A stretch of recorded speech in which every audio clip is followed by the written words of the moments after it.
Minutos, a gente segue com Entre Nós, já fazendo conexão novamente com Brasília. Rodrigo Orengo chegando aqui com a gente para analisar a confusão, o tumulto de ontem no Congresso e os reflexos, os efeitos que duram muito tempo. Inclusive, vamos avaliar, analisar, Orengo, a situação dos dois presidentes que tiveram ali um protesto, tentando ali os parlamentares à força, de alguma forma, ocupar um lugar que é de direito, de Davi Alcolumbre no Senado e Hugo Mota na Câmara, e os dois saíram com avaliações muito distintas, né? Hugo Mota, uma avaliação que teria saído mais enfraquecido pela situação que ele enfrentou. Pois é, Adriana, sabe que nesse processo todo houve um grande constrangimento em torno do presidente da Câmara, Hugo Mota, principalmente quando ele vai até ao plenário ontem, praticamente é impedido por colegas de assumir a cadeira dele, cadeira pela qual ele foi eleito. Então, houve um constrangimento, teve ali um momento que pareceu que ele voltaria ao gabinete dele, porque ele não conseguia chegar até a cadeira quando colegas aí insistiram que ele fosse e iniciasse uma sessão que foi muito tumultuada. Agora, o grande ponto aí dessa discussão toda é que no momento mais tenso, ontem, quando a oposição se recusava a sair do plenário, da mesa diretora, fazendo algo que não está previsto no regimento, e não tem precedentes, que é uma espécie de obstrução física do plenário, quem foi o articulador e quem participou da reunião, que definiu, que chegou ali realmente a um desfecho para a abertura da sessão, foi Arthur Lira, o ex-presidente da Câmara, e não Hugo Mota. Isso chamou muito a atenção.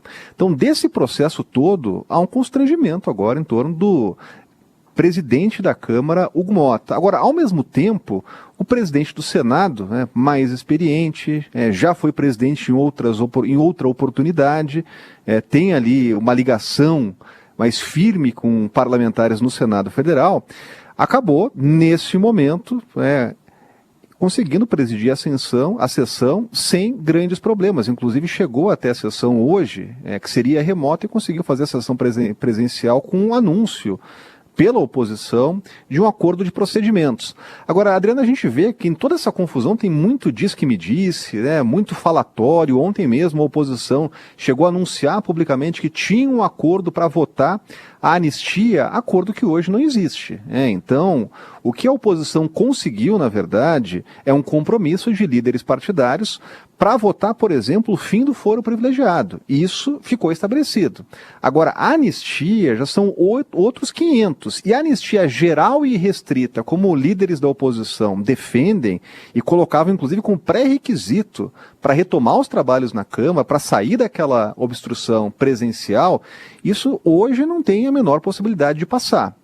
O que existe é um caminho aí do meio, uma abertura dentro do Centrão para discutir uma espécie de anistia que seria um abrandamento de penas, Só que nessa possibilidade, isso não incluiria o ex-presidente Jair Bolsonaro, o que seria um problema para parlamentares de oposição. De qualquer forma, hoje os trabalhos foram retomados, inclusive com a aprovação de matérias importantes, como isenção de imposto de renda, tem tantas outras pautas pela frente. Então, o que precisa ficar estabelecido é o seguinte: o plenário precisa funcionar, porque instrumentos regimentais de obstrução existem, mas não existe uma obstrução física. Isso chamou muito a atenção e realmente precisa de um freio de arrumação para evitar que isso volte a acontecer tanto na Câmara quanto no Senado. Orengo, só para a gente concluir, do ponto de vista do caminho dentro do Congresso e também das contestações que podem surgir e seguirem direto para o STF, anistia, abrandamento de pena, esses pontos, eles são legítimos de serem discutidos, não à força, mas são legítimos de serem discutidos, mas de qualquer forma a gente sabe que em caso, agora o cenário o ambiente para se votar uma anistia irrestrita, como os aliados de Bolsonaro querem, até para colocá-lo na corrida presidencial do ano que vem. O ambiente para isso é nulo, praticamente, depois de toda essa confusão.